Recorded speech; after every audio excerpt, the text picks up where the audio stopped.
The bass from the nightclub speakers thrummed like a heartbeat, vibrating through the crowded space. Neon lights flashed across the room, illuminating a sea of partygoers dancing, laughing, and living for the moment. In the midst of the chaos, Melanie Taylor stood at the edge of the VIP section, a glass of champagne in her hand and a forced smile on her face. Her best friend, Kara, twirled on the dance floor, her blonde hair catching the light as she celebrated her bachelorette party with abandon. The night was meant to be a celebration of friendship, freedom, and all the wild memories they'd share before Kara's wedding. But for Melanie, it felt like stepping into a life she no longer recognized. She had been married to Drew for 5 years, a stable life in their quaint Boston brownstone, morning coffee routines, and quiet dinners by the fire. Yet lately, Melanie had felt trapped under the weight of predictability. Drew was a good man, loving, patient, and steady. But the spark that had once defined their relationship felt like it had flickered out. Kara returned to the VIP section, flushed and breathless. "Mel, come dance. You're being too serious," she shouted over the music. Melanie laughed and shook her head. "I'm fine. Go have fun." Kara pouted, but was quickly pulled back to the floor by another friend. Melanie turned back to her drink, the bubbles rising in lazy spirals. She closed her eyes for a moment, trying to drown out the noise. "Rough night," a voice said beside her. Melanie opened her eyes and found herself staring into the face of a stranger. He had sharp features, an easy smile, and dark eyes that glinted with confidence. "I'm here for a bachelorette party," she explained. He chuckled. "You don't seem like you're enjoying it." Melanie shrugged. "I guess I'm not the partying type anymore." The man extended his hand. "I'm Adrian." She hesitated for a fraction of a second before shaking his hand. "Melanie, let me guess, you're the responsible one?" he asked with a grin. Melanie laughed despite herself. "Something like that." Adrian leaned closer, his voice low enough that only she could hear. "You should let go for one night. Do something you'll remember." His words felt like a challenge, a spark flickering in the darkness. The night blurred into a haze of music, laughter, and the warmth of champagne spreading through Melanie's veins. Kara's friends pulled her onto the dance floor, and for a while, Melanie let herself forget. Forget the weight of routine. Forget the aching void that had settled into her life. Adrian was never far from her, his presence magnetic. He wasn't pushy, but his gaze lingered, his laughter rich and inviting. She felt alive in a way she hadn't in years. As the clock edged past midnight, the crowd began to thin. Melanie found herself outside the club, the cool air brushing against her flushed skin. Adrian appeared beside her, his hands in his pockets. "Want to take a walk?" he asked. She should have said no. She knew that.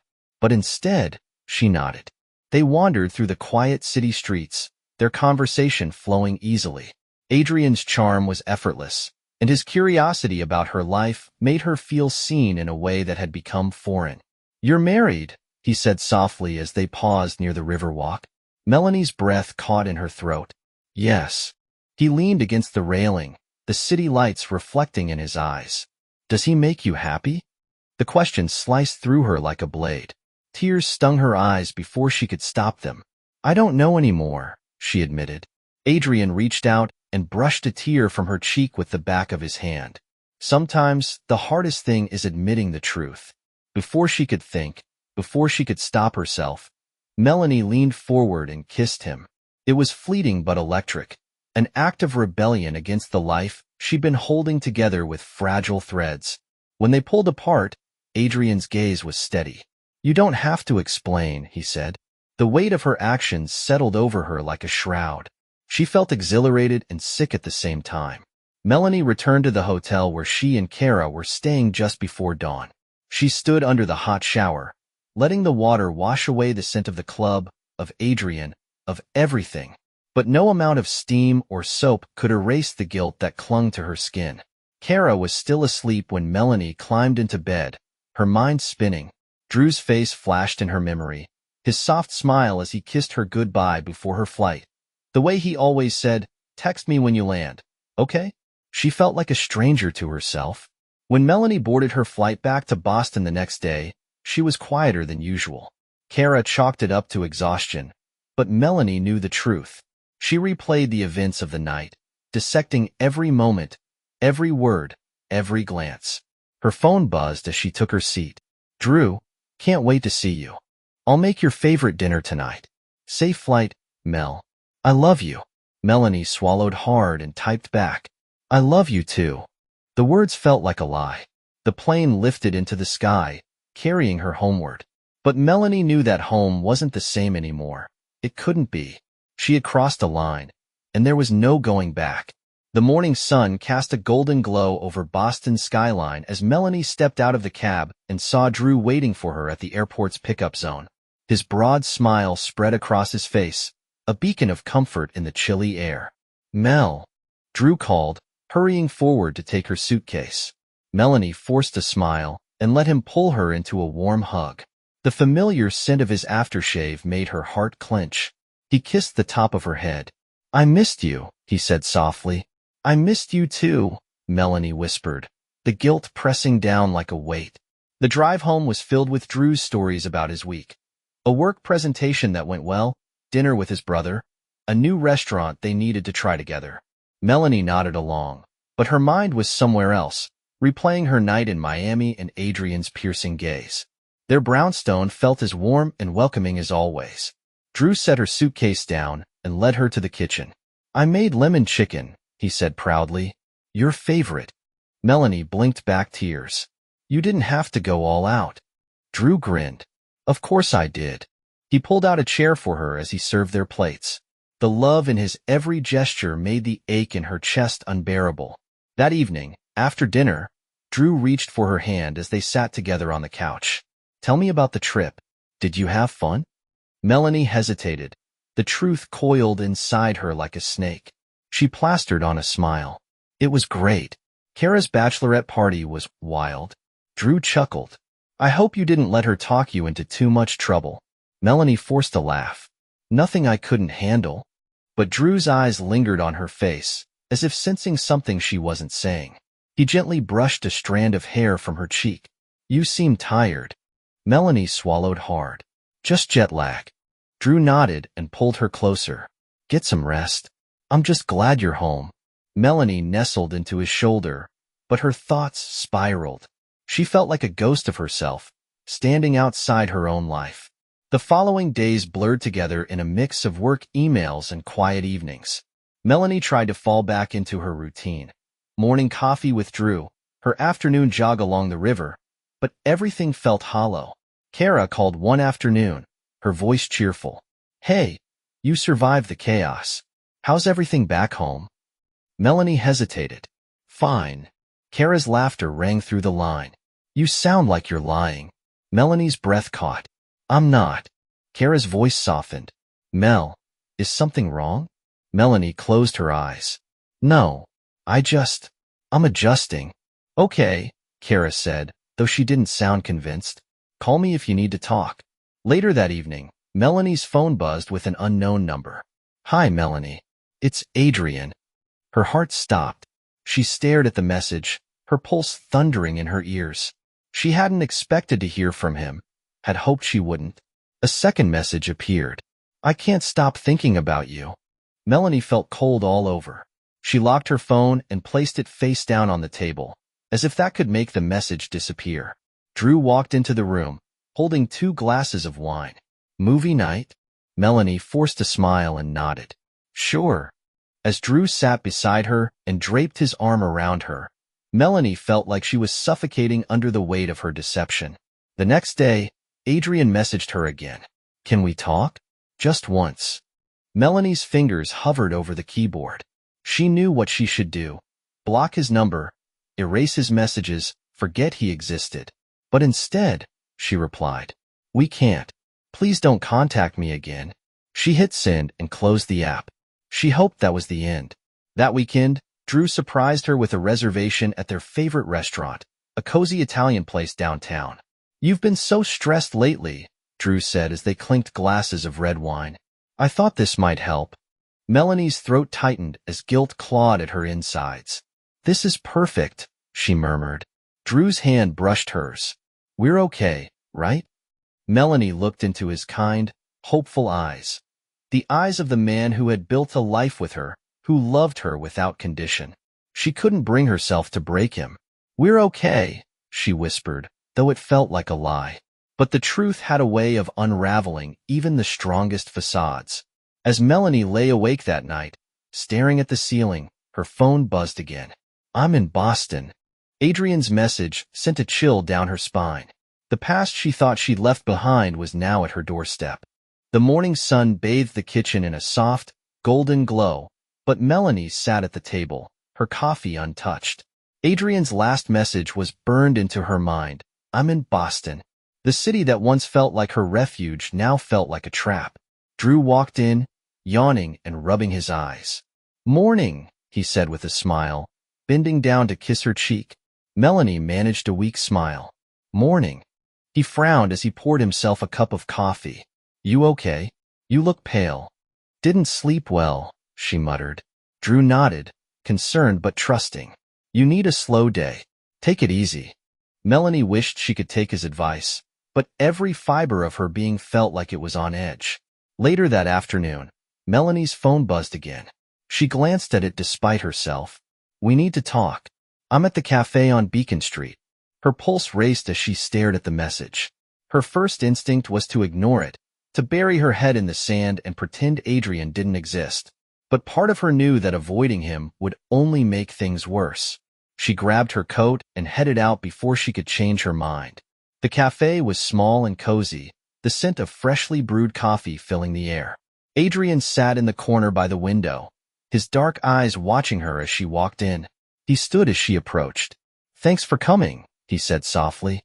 Melanie sat down, her fingers trembling as she wrapped them around the coffee cup the barista placed in front of her.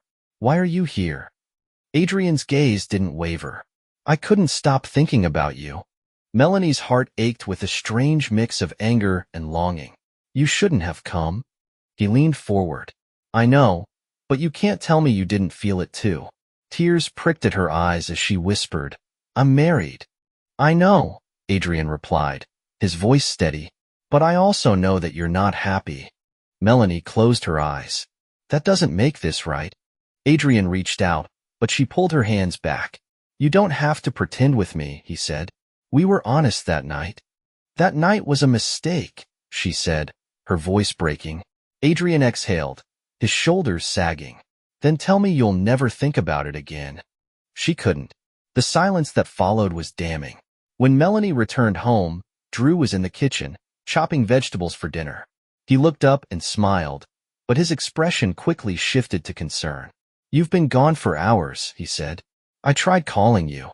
Melanie's stomach churned. I went for a walk." Drew frowned. "Without your phone?" Her lie felt flimsy, paper-thin. "I just needed time to think." Drew set down the knife and walked toward her. "Mel, what's going on?" Tears filled her eyes. She felt like she was teetering on the edge of a cliff. "Drew, Before she could finish, his phone buzzed on the counter. He glanced at it and froze, his expression hardening. "Who is Adrian?" Drew asked, his voice low and dangerous. Melanie's blood ran cold. She stepped forward. "Drew, I can explain." Drew's face twisted with betrayal as he held up the screen. Adrian's name glowing from an unsent text that had accidentally forwarded to Drew's phone. "Explain what, Melanie?" Melanie's breath caught in her throat. "It's not what you think." Drew's voice shook with fury. "Then what is it? Because right now, it looks like you're lying to me." The walls seemed to close in as Melanie tried to form the right words, but every attempt felt like quicksand. "It was one night. A mistake." Drew's laughter was bitter, sharp. "One night? And you've been messaging him?" Melanie sobbed. "I didn't want any of this to happen." Drew's fists clenched at his sides. "You destroyed everything." The tension in the room was suffocating. Drew stepped back, shaking his head. "I gave you everything, Melanie. I trusted you." She reached out to him, desperate. "Please. I love you." Drew's eyes burned with hurt and disbelief. "Love? You don't do this to someone you love." The silence that followed was deafening. "I need space," Drew finally said, grabbing his keys. "Don't be here when I get back." The door slammed shut, the sound echoing through the house like the final nail in the coffin. Melanie sank to the floor, her world crumbling around her. The life she had built was unraveling piece by piece. The sound of the door slamming reverberated in Melanie's mind long after Drew left. She sat on the floor for what felt like hours, staring at the faint pattern of light on the ceiling as dusk settled over the house. Every shadow seemed to echo with regret. Brianna called, her name lighting up Melanie's phone screen.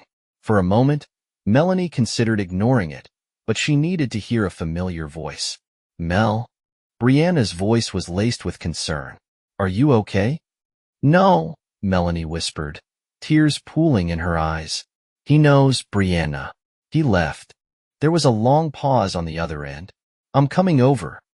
No, please, Melanie said, her voice shaking. I need to figure this out on my own. Promise me you'll at least eat something, Brianna insisted. You need to stay grounded. Melanie nodded, even though Brianna couldn't see it. I promise. The next morning, the house felt hollow. Melanie walked through the quiet rooms, trailing her hand along the walls as if trying to anchor herself. The absence of Drew's presence felt unbearable. She opened her phone and stared at the last message Adrian had sent. Rage boiled under her grief as she blocked his number. This wasn't his life to unravel. It was hers. A knock at the door broke her from her thoughts. When she opened it, her breath caught. Drew stood there, his face unreadable, a duffel bag slung over his shoulder. Can I come in? He asked. Melanie stepped aside, her heart pounding. Of course. Drew walked into the living room and set the bag down. I came to get the rest of my things. Melanie's chest tightened. You're leaving? Drew's eyes softened, but only slightly. I don't know where I'm going yet, but I can't be here. Drew, please, Melanie begged. I know I don't deserve forgiveness, but I love you. We can rebuild this. Drew shook his head slowly. I've spent the last night replaying everything in my head. The way you smiled when I picked you up from the airport, the way you acted like nothing happened. His voice cracked. You were lying to me, Mel. How do I come back from that? Tears streamed down Melanie's cheeks. I wasn't trying to hurt you. Drew sighed and sat down on the couch. For a moment, neither of them spoke. I loved you, he said finally, his voice low. And maybe I still do. But love isn't enough when trust is gone. Melanie's sobs filled the room, but Drew stayed composed, his emotions buried beneath layers of disappointment. A week passed, and Drew's absence became a painful reality. The spaces he once filled were empty now, the quiet hum of his music in the morning, the way he always left a half-read book on the kitchen table. Melanie received an email notification that made her stomach twist. Subject: Notice of Legal Proceedings. She clicked on it with trembling fingers. We've been retained by Mr. Drew Taylor to initiate divorce proceedings. Attached are the preliminary documents for your review. The words blurred in front of her. She'd known this moment was coming, but seeing it in writing felt like a death sentence. She called Brianna, her voice hollow. It's happening. Brianna was at her door within minutes, arms full of takeout and a bottle of wine. We're not letting you spiral. Melanie tried to force a smile. I don't deserve this kindness. Brianna's eyes softened. We all make mistakes. What matters is what we do next. 2 months later, Melanie sat across from her lawyer in a sterile office.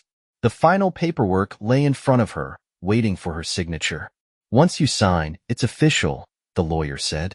Melanie picked up the pen, her hand trembling.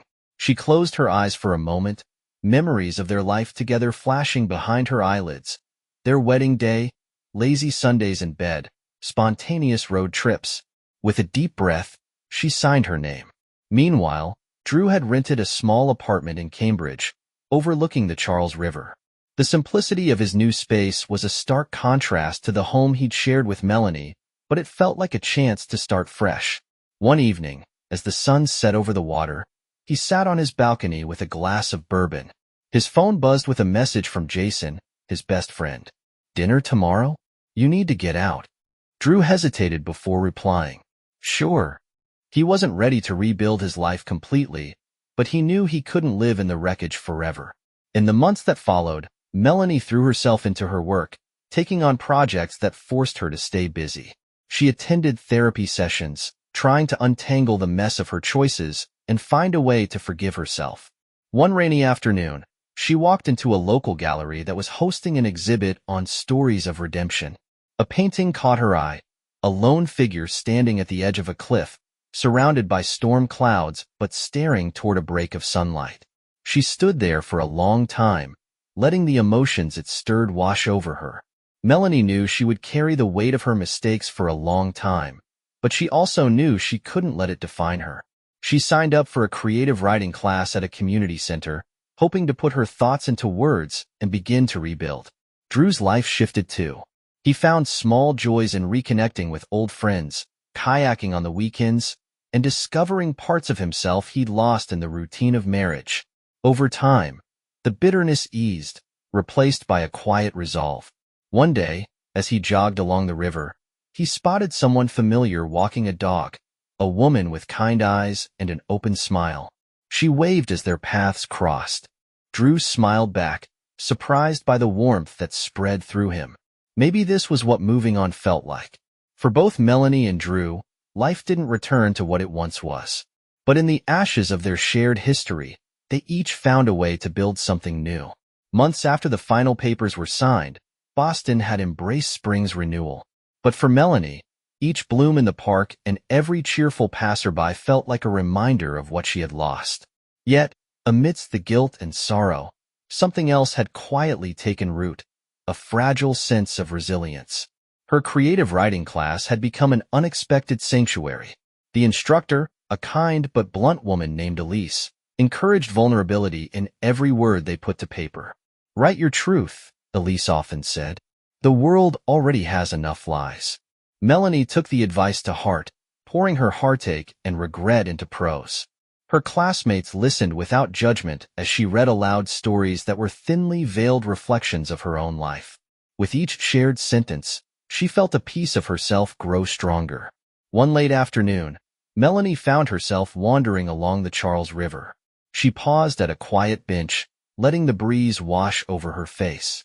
She was learning to enjoy silence rather than fear it. As she sat, she noticed a familiar figure jogging toward her. The woman from the gallery, the one who had waved at Drew that day by the river. The woman slowed, offering a smile. "Melanie, right?" Melanie blinked. "Yes, have we met?" The woman laughed lightly. "Not officially. I'm Kara. Drew and I are in the same kayaking group." Melanie's heart twisted but remained steady. "It's nice to meet you." Kara hesitated, her smile kind. "I hope this isn't strange, but Drew speaks highly of you." Melanie's breath caught. "He does." Kara nodded. "He said that you're brave, that you're trying to make things right." Melanie felt tears prick at her eyes. "Thank you for telling me that." Kara gave her arm a gentle squeeze before continuing her run. Melanie watched her go, the knot in her chest loosening just a little. Across town, Drew was settling into a quiet but content routine. He spent his weekends kayaking, attending book clubs, and volunteering at a local shelter. Slowly but surely, his life had become his own again. One evening, Jason convinced him to come to a small gathering at a rooftop bar. The sunset painted the sky in shades of orange and gold as friends chatted and laughed. As Drew leaned on the railing, looking out over the city, Jason handed him a drink. "You good?" Drew nodded. "I think I am." Jason smiled. "About time." Drew chuckled, but his gaze lingered on the horizon. He wasn't just good, he was free. Melanie's short story, The Quiet Undoing, was published in a local literary magazine. The narrative followed a woman who, after losing everything, found solace in the act of rebuilding. Not to chase what she'd lost, but to discover who she was beneath the wreckage.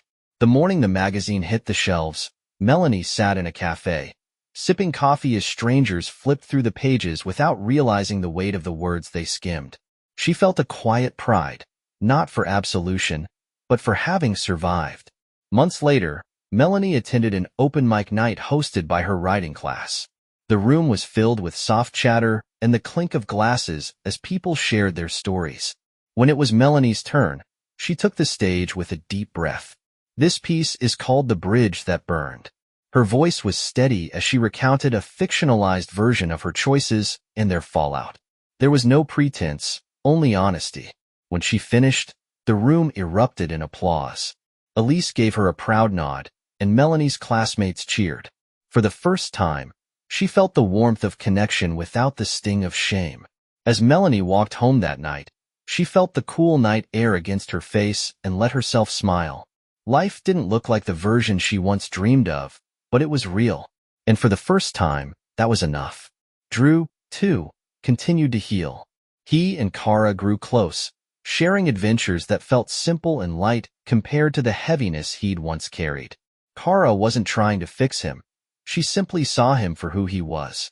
One day, as they walked through a market by the pier, Kara slipped her hand into his. "Can I tell you something?" she asked. Drew glanced at her, intrigued. "Of course." She smiled softly. "You seem happy." Drew's heart felt full in a way he hadn't expected. "I think I finally am." Though their paths had diverged, both Melanie and Drew had learned to embrace their stories, not as perfect or complete, but as their own. In the end, the betrayal that shattered their life together didn't define them. The way they rose from the wreckage did. End of story.